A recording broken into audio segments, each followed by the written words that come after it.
continued viewership. Before we begin, tell us, where in the world are you watching from? We love knowing our global reach. Now, let's dive into today's story. Chapter 1. Perfect Facade. Derek Sullivan adjusted his tie in the bathroom mirror, studying the reflection of a man who had everything, or so it seemed.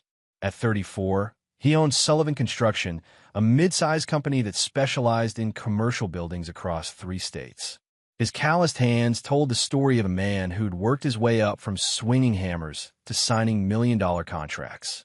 The suburban house around him represented 8 years of marriage to Amy, his college sweetheart who'd waited patiently while he built his empire from nothing. Their 6-year-old son Luke was the pride of his life, a curious boy with Derek's steel-gray eyes and Amy's honey blonde hair. "Dad, can we work on the treehouse today?" Luke appeared in the doorway, already dressed in miniature work clothes that mirrored Derek's own uniform. Derek smiled, the first genuine expression he'd worn all morning. "Sorry, buddy. Daddy has to finish the Henderson project. But this weekend, we'll get those support beams up." Luke's face fell slightly, but he nodded with the understanding maturity that sometimes worried Derek. 6-year-olds shouldn't have to be so accommodating. Amy emerged from their bedroom, phone pressed to her ear, her voice carrying that particular tone she used with her family. "No, Mom, I can't drive up there today. Derek needs me to—" She caught his eye and covered the phone. "Your mother wants Luke to stay overnight again.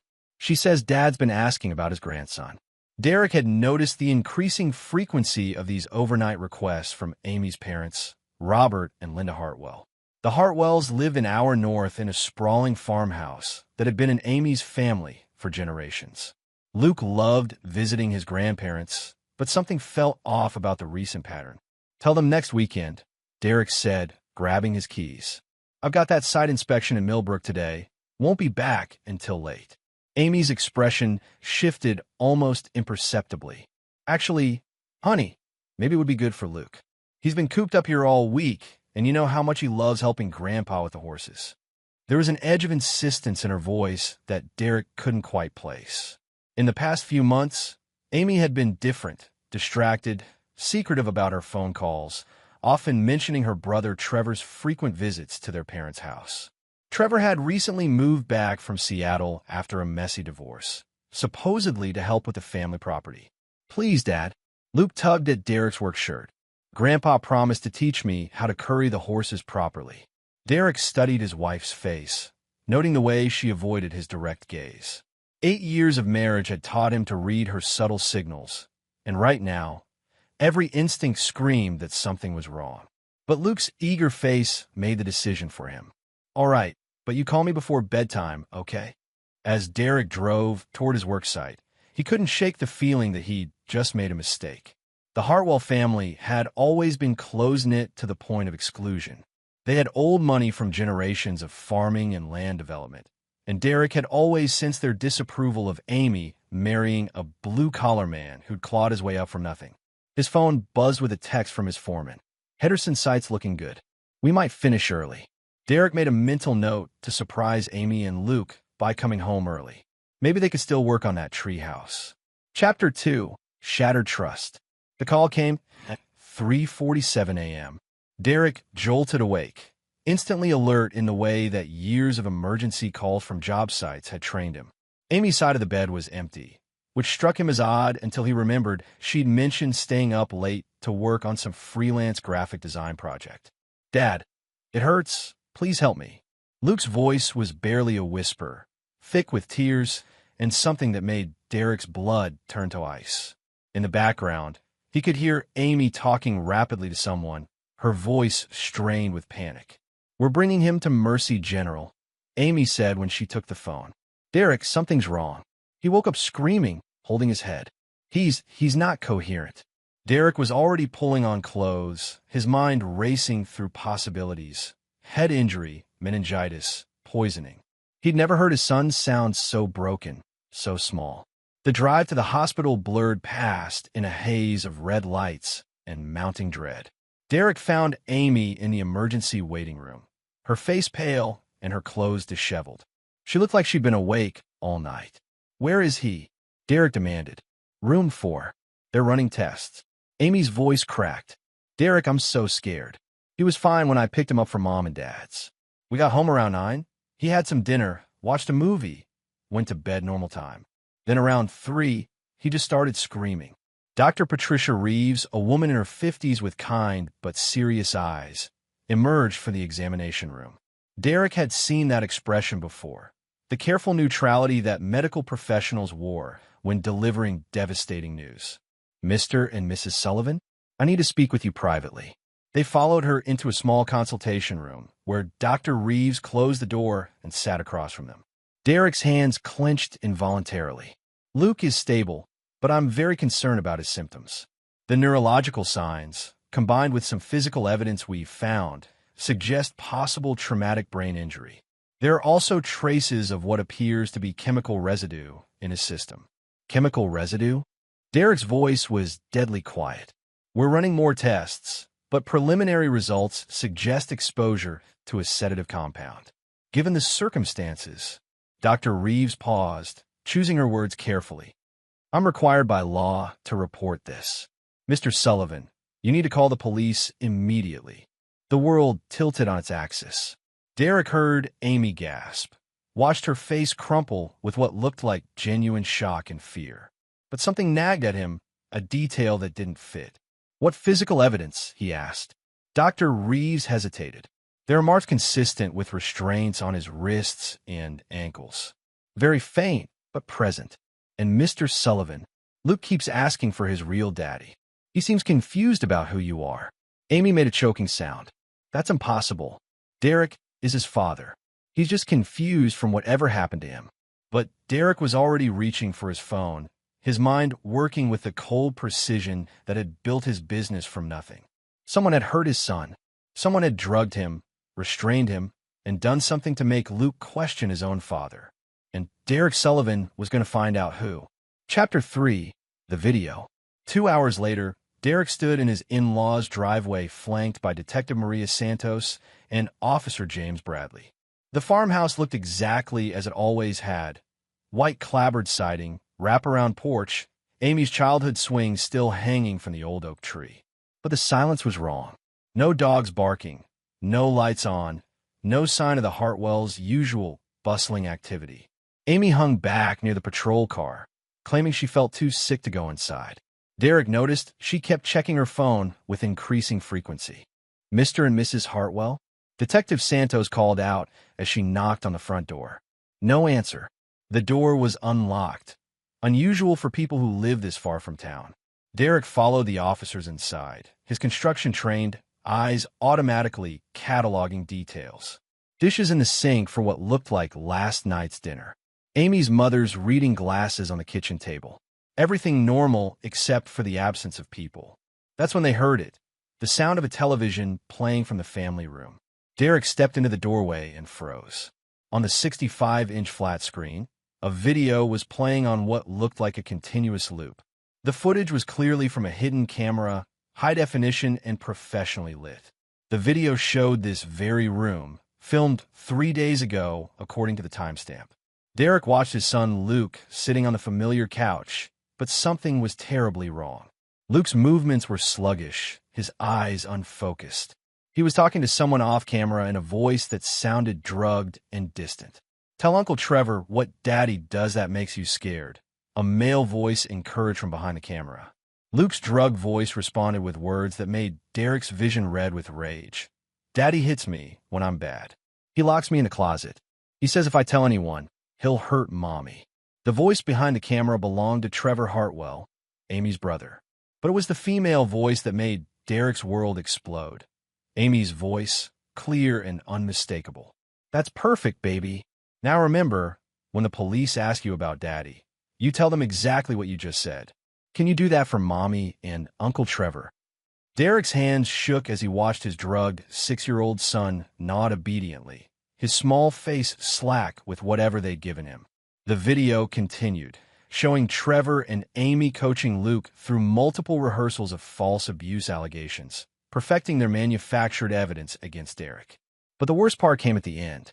Amy leaned into frame, kissing Trevor with an intimacy that spoke of months, maybe years of deception. Then she turned to Luke with a smile that Derek had never seen before.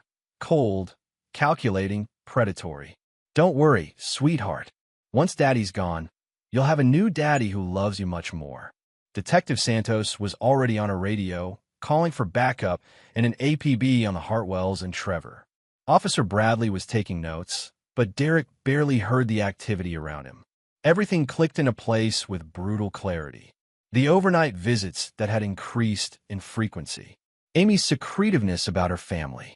Trevor's sudden return to town.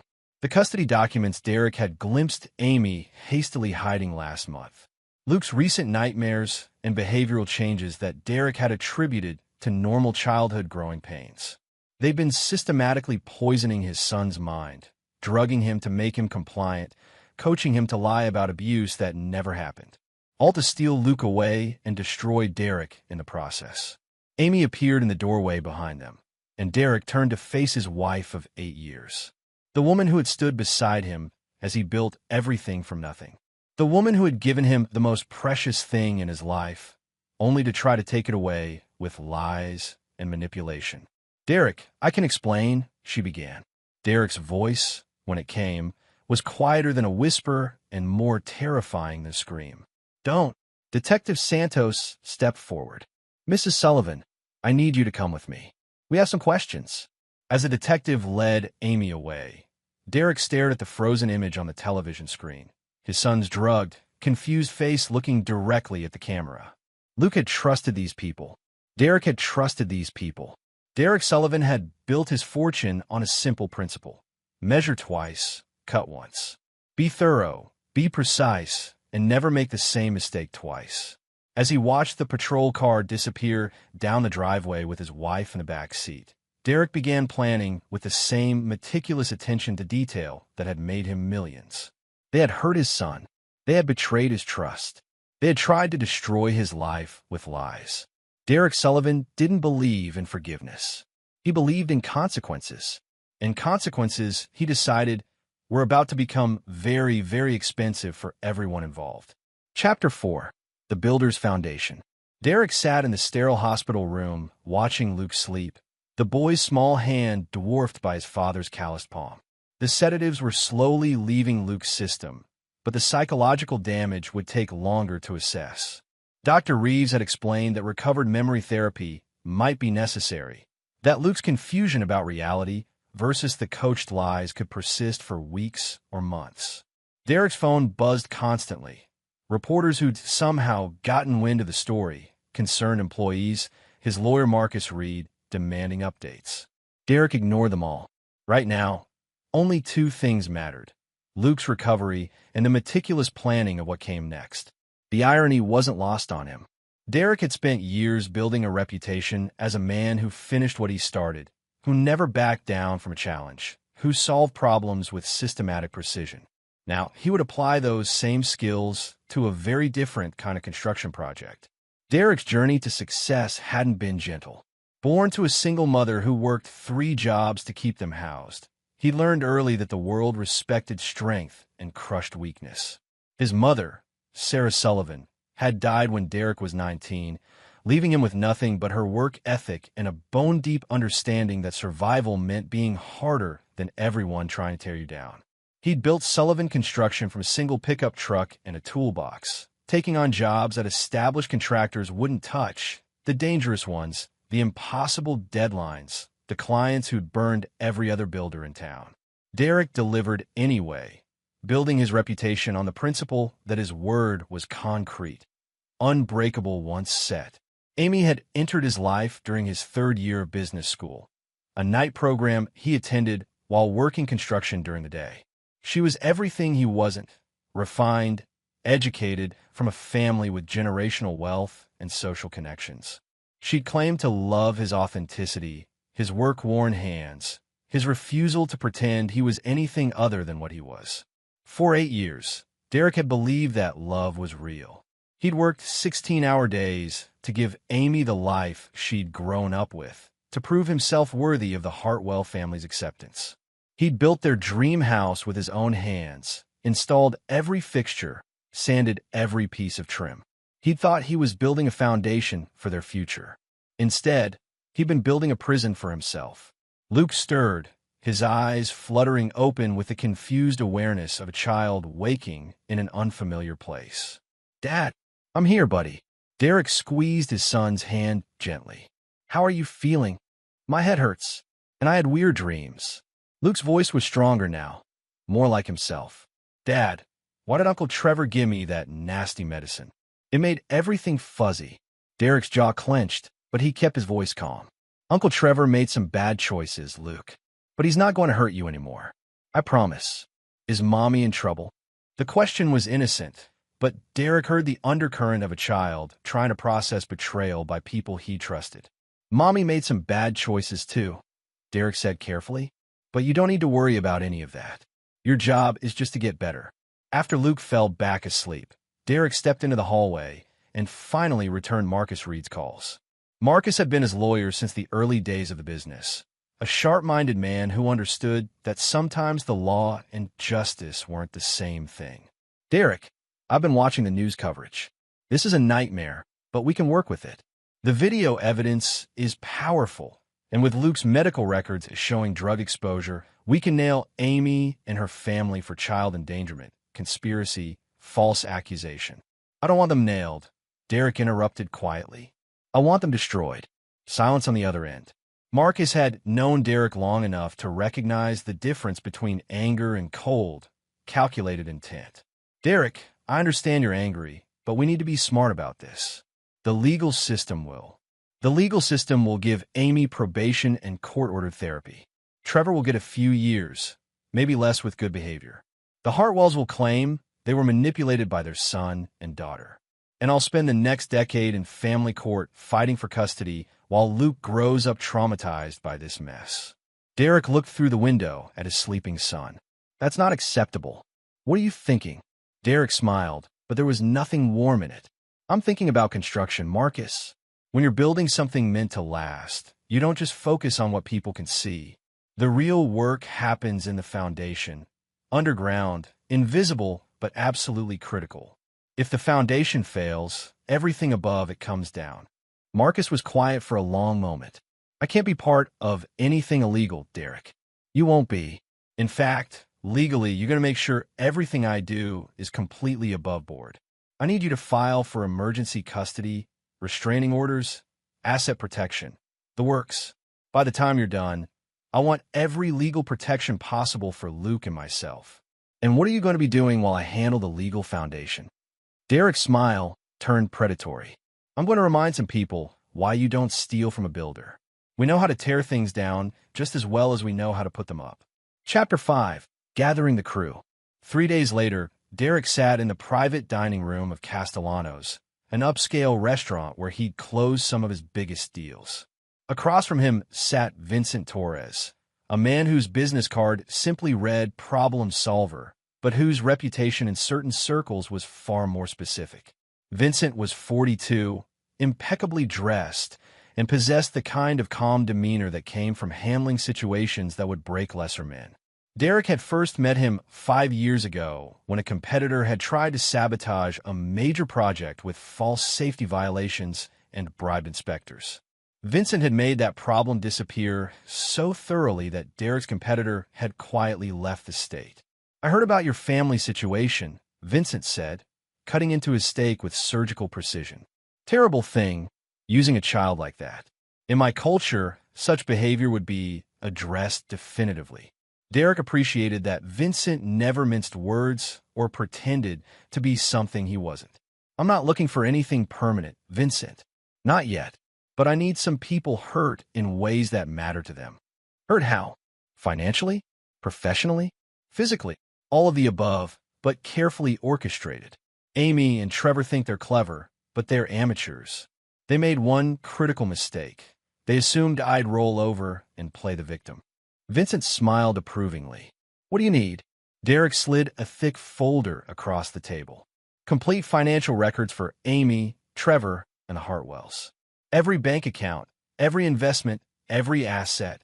I also need surveillance on all of them, where they go, who they talk to, what they do when they think no one's watching." "And Trevor specifically?" Derek's expression hardened. "Trevor's been unemployed since he moved back from Seattle. But someone's been funding their operation, the video equipment, the drugs they used on Luke, the legal consultation fees. I'm betting they've already paid. I want to know where that money came from. Vincent nodded. Give me 48 hours. What else? I need you to reach out to some of our mutual friends in construction. Specifically, anyone who's worked with Highland Development Group. Highland Development was the Hartwell family's primary business.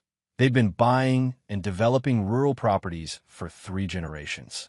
Robert Hartwell currently served as CEO, with Trevor recently added as a development consultant despite having 0 experience in construction or real estate. You want to hit their business? I want to understand their business first. Then I want to systematically dismantle it. Derek leaned back in his chair. See, Vincent, Amy and Trevor think this is about custody and divorce. They're planning for a legal battle. But they forgot something important about me, which is, I don't just build buildings. I build relationships, partnerships, networks. And sometimes those relationships become very valuable when you need to apply pressure. Derek's phone buzzed with a text from Marcus. Emergency custody granted. Assets frozen. Amy's bail hearing tomorrow.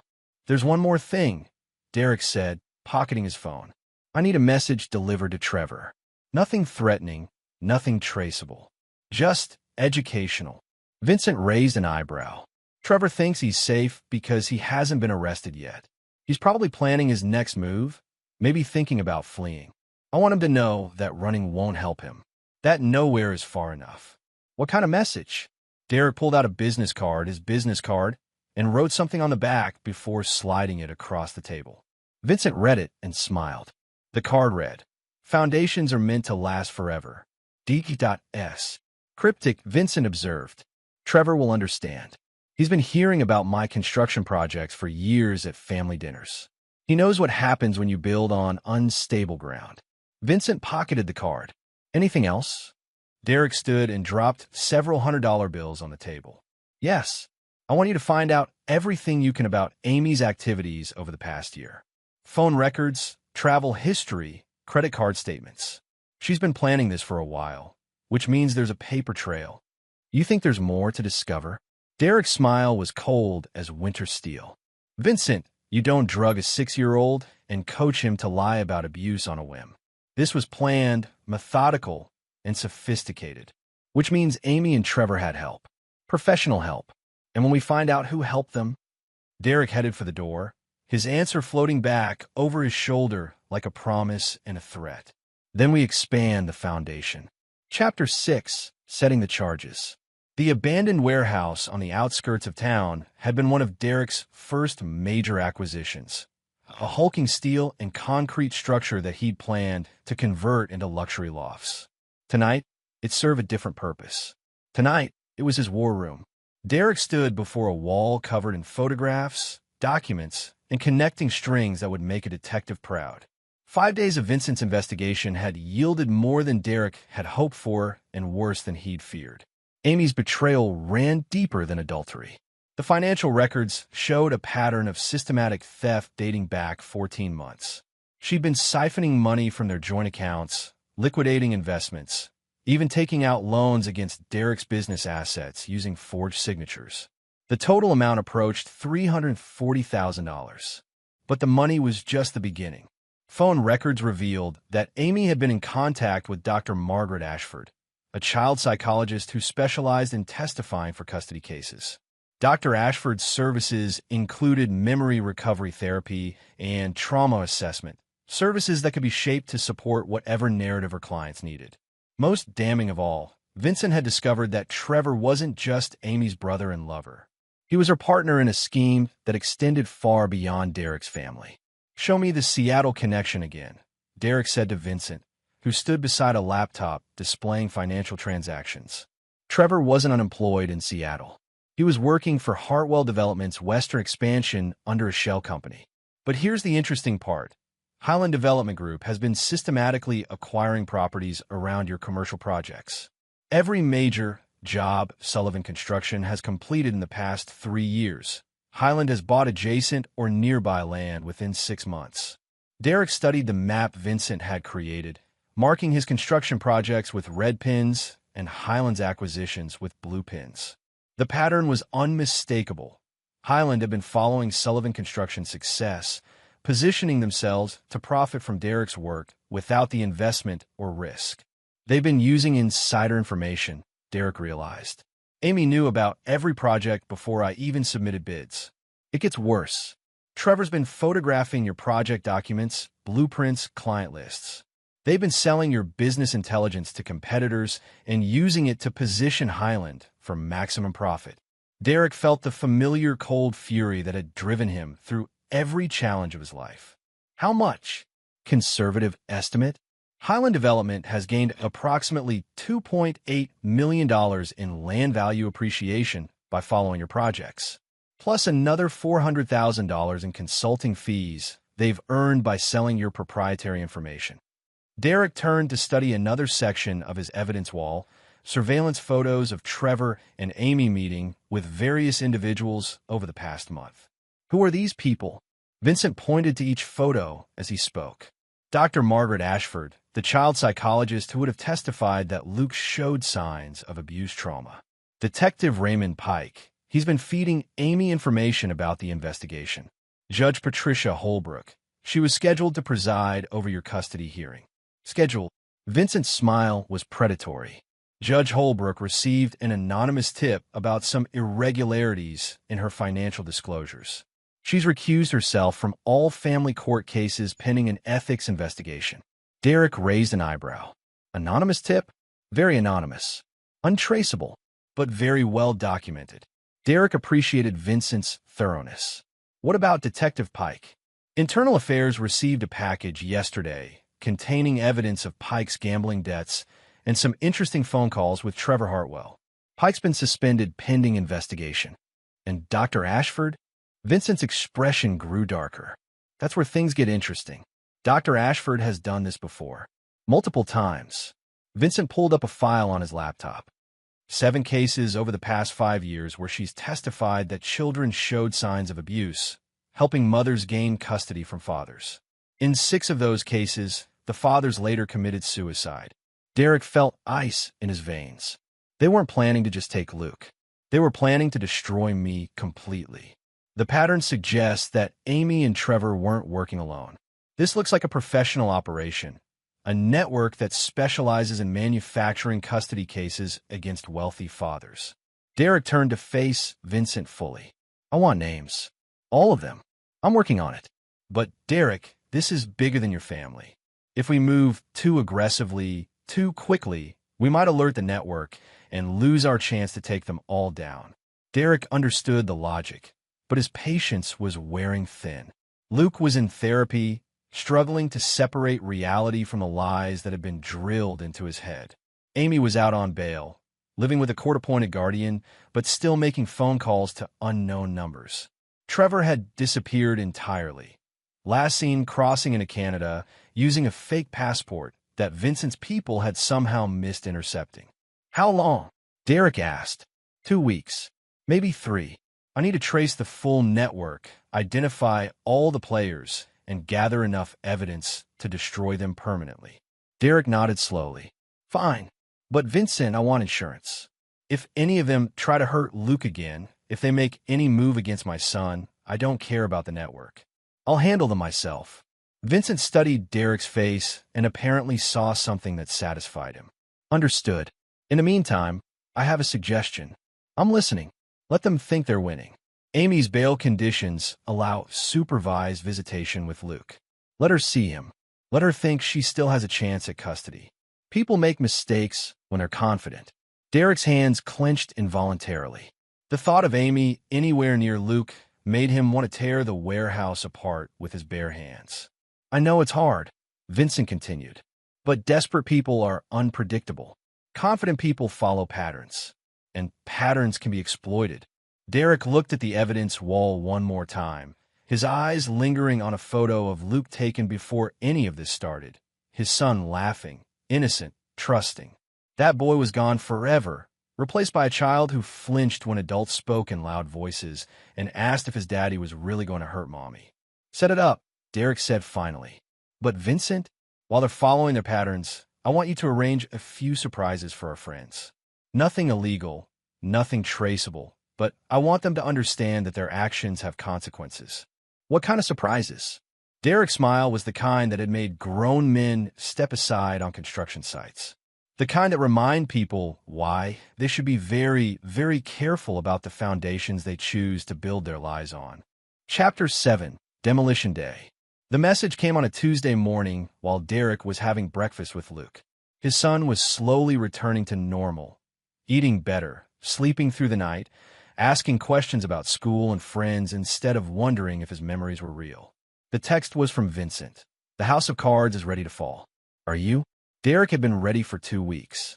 The first surprise had been Trevor's attempt to return to the United States. He'd made it as far as the customs checkpoint in Buffalo before being arrested on federal charges of identity theft and fraud. The fake passport Vincent's people had overlooked turned out to be part of an FBI sting operation targeting document forgers. Trevor was now facing 5 to 10 years in federal prison. The second surprise had been Highland Development Group's sudden financial crisis.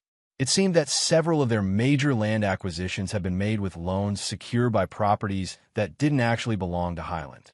Robert and Linda Hartwell were scrambling to explain to federal investigators how their company had borrowed $1.3 million against land they didn't own.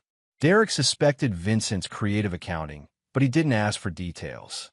The third surprise had been Amy's discovery that her new identity documents, the ones she'd planned to use when fleeing the country with Luke, had been flagged by Homeland Security as forgeries. Her court-appointed guardian had dutifully reported Amy's possession of illegal documents, resulting in additional federal charges and the revocation of her bail.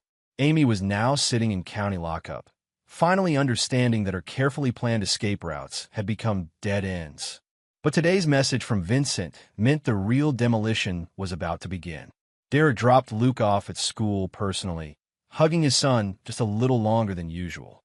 "I love you, buddy. Never forget that, okay?" Luke looked up with those serious gray eyes that reminded Derek so much of his own reflection. "I love you too, Dad. Are you going to be okay? You look worried."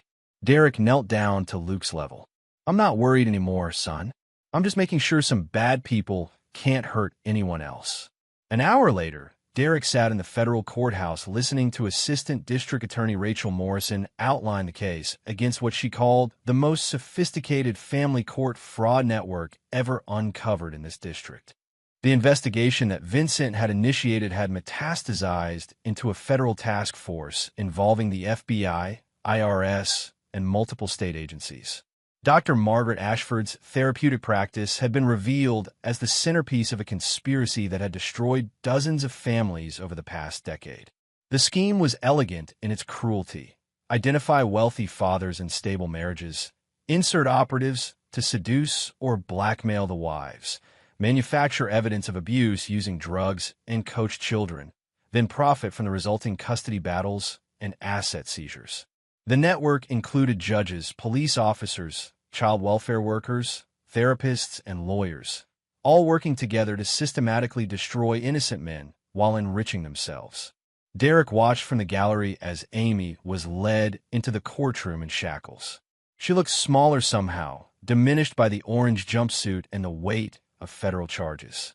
When she caught sight of Derek, her expression shifted from despair to defiance to something that might have been regret. Derek felt nothing. "Mr. Derek Sullivan, you may approach for your victim impact statement," the judge announced. Derek stood and walked to the podium, acutely aware that this moment would determine how the rest of Amy's life unfolded. The federal prosecutor had explained that Derek's statement could influence Amy's sentence, anywhere from 10 years to life, depending on the court's assessment of the damage done. Derek looked out at the packed courtroom. Media, federal agents, other victims and their families. Vincent sat in the back row, his expression unreadable. Marcus Reed sat with the other attorneys, nodding encouragingly. "Your Honor," Derek began, his voice carrying the quiet authority that had closed million-dollar deals. "My name is Derek Sullivan. I am a construction contractor, a business owner, and the father of a 6-year-old boy who was systematically poisoned and psychologically tortured by the woman I thought was his mother." Amy's shoulders shook, but Derek continued without looking at her. For 8 years, I believed I was building a life with someone who loved me. Instead, I was funding a criminal enterprise designed to destroy everything I had worked for. My son was drugged. My business was infiltrated. My reputation was targeted for demolition by people who viewed my family as nothing more than a source of profit. Derek paused, letting the weight of those words settle over the courtroom. But, Your Honor, I'm not here to ask for mercy. I'm not here to plead for justice. I'm here to make a promise. The courtroom went completely silent. The network that targeted my family has been dismantled. The people who hurt my son are facing the consequences of their choices. And my son is safe, healthy, and learning to trust again. That's all the justice I need. Derek finally looked directly at Amy, who was staring at him with something approaching hope. Amy, Derek said quietly, I hope you use whatever time the court give you to think about the kind of person you chose to become. I hope you find a way to live with what you did to Luke. And I hope you understand that while I don't hate you anymore, I will never, ever forgive you. Derek turned back to the judge. Your Honor, I leave Amy's sentence to the court's wisdom. I have more important things to focus on than revenge. I have a son to raise. As Derek walked back to his seat, he could hear Amy sobbing behind him. He didn't turn around. Chapter 8.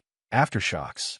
6 months after Amy's sentencing, 25 years to life for her role in the conspiracy, Derek stood in the kitchen of his new house, watching Luke help his grandmother Sarah make pancakes. Derek's mother had moved in 3 months ago, ostensibly to help with Luke's care, but really because Derek had finally admitted he needed help processing everything that had happened. The new house was smaller than the one Derek had built for Amy, but it felt more like home.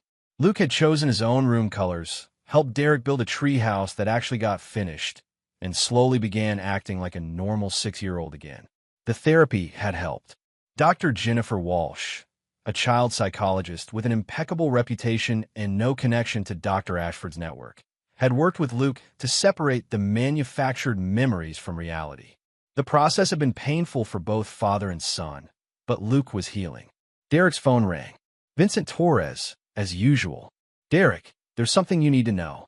Trevor's been found dead in his cell. Derek felt a momentary chill. Suicide, that's the official story. But Trevor had been talking to federal investigators about the network's international connections. He was scheduled to testify next week about operations in Canada and Mexico. Derek understood the implication. Trevor's death wasn't self-inflicted. It was a message from whatever remained of the network. A reminder that some organizations had resources beyond federal prosecution. Do I need to be worried? Derek asked. Not immediately. But Derek, you should know that your actions have made you something of a legend in certain circles. You took down a network that law enforcement had been trying to crack for years. That kind of reputation brings attention, both good and bad. Derek looked through the kitchen window at Luke, who was covered in flour and laughing at something his grandmother had said. What kind of attention? The good kind. Several federal agencies want to consult with you about other networks. Your methods for uncovering the financial connections were impressive. The FBI thinks you have a future in forensic investigation if you're interested. Derek almost smiled. And the bad kind? Other networks know what you're capable of. They know you're thorough, relentless, and that you have resources. Some of them might see you as a threat to their operations. Derek had expected this conversation eventually. When you tear down something as sophisticated as Dr. Ashford's network, you inevitably discover that it wasn't operating in isolation. There are connections to other schemes, other victims, other predators who profited from destroyed families. What are you recommending? Enhanced security for you and Luke. Nothing obvious, nothing that would disrupt your normal life, but protection nonetheless. And Derek, if anyone approaches you about other cases, other networks, I want you to call me first. Derek agreed and hung up, but his mind was already working. Vincent was right. Derek had developed skills during his investigation that could be valuable to other victims. The systematic approach that had built Sullivan Construction could be applied to tearing down other criminal enterprises. His phone rang again. This time it was Marcus Reed. Derek, I just got off the phone with the FBI. They want to offer you a consulting contract. Apparently, your investigation into Highland Development uncovered connections to real estate fraud networks in 12 states. What kind of consulting? They want you to teach other victims how to investigate the people who target them, how to follow money trails, identify network connections, gather evidence. Basically, they want you to train people to do what you did to Amy's network. Derek found the idea appealing. There was something satisfying about the thought of teaching other fathers how to protect their children, how to fight back against predators who counted on their victims' helplessness. There's one condition, Marcus continued. The FBI wants to make sure you understand that your methods need to stay within legal boundaries. Some of what Vincent Torres did to help you existed in a gray area that federal agencies can't officially endorse. Derek understood. Vincent's creative approaches to gathering evidence and applying pressure have been effective, but not always strictly legal. If Derek was going to work with federal agencies, he'd need to develop methods that could withstand judicial scrutiny. I'll think about it, Derek told Marcus. But as Derek watched Luke and his grandmother bond over pancake making, he realized his thinking was already done.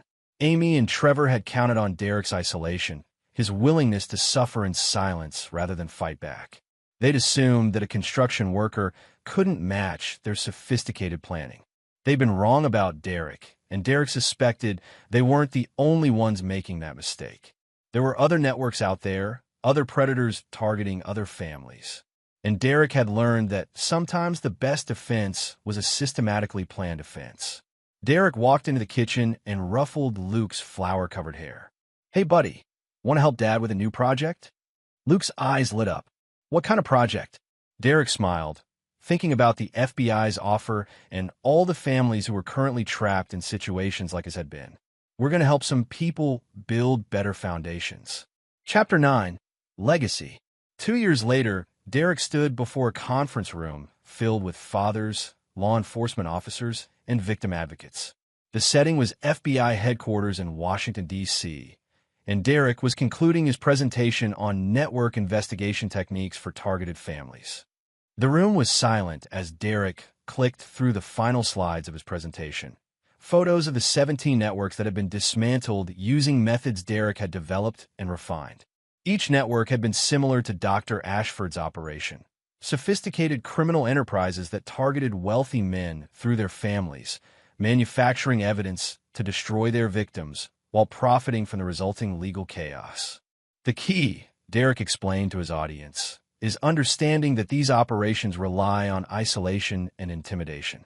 They count on their victims feeling helpless, overwhelmed by false accusations and manufactured evidence. But every network leaves traces, financial connections, communication patterns, operational methods that can be mapped and exploited. A hand raised in the audience. "Mr. Sullivan, what about the emotional toll? How do you maintain objectivity when it's your own family being targeted?" Derek had been asked this question dozens of times over the past 2 years. The answer never got easier. "You don't maintain objectivity," he said quietly. "You use your anger. You channel it into systematic investigation and methodical action. The people who hurt my son counted on my emotional response being destructive and unfocused. Instead, I made it surgical." Another question, what's the most important lesson you've learned? Derek thought about Amy, currently serving her sentence in federal prison. She'd written him letters, dozens of them, seeking forgiveness, understanding, some acknowledgement that their marriage had been real before she'd chosen to destroy it. Derek had read every letter and responded to none. "Never confuse justice with revenge," Derek answered. "Revenge is emotional, temporary, and ultimately hollow. Justice is permanent. It protects future victims and ensures that bad actors face consequences that matter." After the presentation, Derek was approached by Agent Rachel Morrison, the same prosecutor who had handled Amy's case, now heading the FBI's task force on family court fraud. "Derek, we got a situation in Phoenix that fits the pattern. High-profile divorce attorney, child psychologist, family court judge, all connected, all profiting from manufactured custody battles. The local authorities are overwhelmed." Interested, Derek considered the offer. These consulting trips were becoming more frequent, and each case revealed new variations on the same basic scheme. The network that had targeted his family wasn't unique. It was part of a larger industry that treated destroyed families as profit centers. "Send me the files," Derek said. "But Rachel, I want something in return." "What?" "Access to the children who were victims in these cases. I want to fund therapy, education, whatever they need to recover for what was done to them." Rachel nodded approvingly. "The Bureau has a victim services fund that could cover those costs." "No," Derek said firmly. "I'll cover them personally. These kids didn't ask to be weapons in their parents' war. They deserve better than bureaucratic support." Derek's phone buzzed with a text from Luke. "Dad, Grandma's teaching me how to make her famous meatloaf. Can we have it for dinner when you get home?" Derek smiled and typed back, "Absolutely. Save me some room to help." Luke was 8 now, thriving in school, and showing no lasting effect from the trauma he'd endured. His memories of the drugged interrogations had faded, replaced by new experiences of trust, safety, and unconditional love. Luke knew his mother was in prison, knew she'd made terrible choices, but Derek had worked carefully to ensure that Luke understood Amy's actions weren't a reflection of his worth or Derek's love. As Derek walked through the airport heading home, he reflected on how much his life had changed. Sullivan Construction was more successful than ever, but Derek's passion now lay in dismantling the networks that preyed on families like his had been. He'd built a new kind of reputation, not just as a successful businessman, but as someone who could help victims fight back against sophisticated predators. The work was satisfying in ways that constructing buildings had never been. Every network he helped dismantle meant dozens of children who wouldn't be drugged and coached to lie about their fathers. Every corrupt official exposed meant countless families who wouldn't have their lives destroyed by manufactured evidence. Derek had learned something important about himself during his investigation of Amy's betrayal. He wasn't just good at building things. He was exceptional at taking apart complex systems and understanding how they worked. That skill, combined with the resources his business success had provided, made him uniquely qualified to fight predators who counted on their victims' helplessness. His phone rang as he boarded his flight home. Vincent Torres, as always. "Derek, I've got something interesting. Remember Dr. Margaret Ashford's network had international connections? What did you find? Our friends in Phoenix aren't just running a local operation. They're part of something bigger, a franchise system that's operating in 37 states and 4 countries. Someone's been selling the blueprint for destroying families, complete with training materials and operational support." Derek settled into his seat as the plane prepared for takeoff. "Send me everything you have." "Derek, this is bigger than anything we've tackled before. We're talking about an organization that's destroyed thousands of families over the past decade. The resources they have, the connections they've built, taking them on would be dangerous." Derek finished. That's one word for it. Derek looked out the airplane window at the lights of D.C. fading below. Somewhere down, there were fathers who didn't know they were being targeted, children who were about to be turned into weapons against their own parents, families that were about to be destroyed for profit.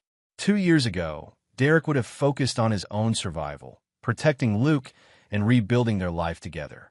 But 2 years ago, Derek hadn't understood how many other families were facing the same systematic destruction that his had endured. "Vincent," Derek said quietly, "do you remember what I told you about foundations?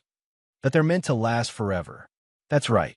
And Vincent, I think it's time we build a foundation that these networks can't tear down. Something permanent. What did you have in mind?" Derek smiled as the plane climbed toward cruising altitude, carrying him home to Luke and a life they'd built together from the wreckage of betrayal. "I'm thinking about expansion, Vincent.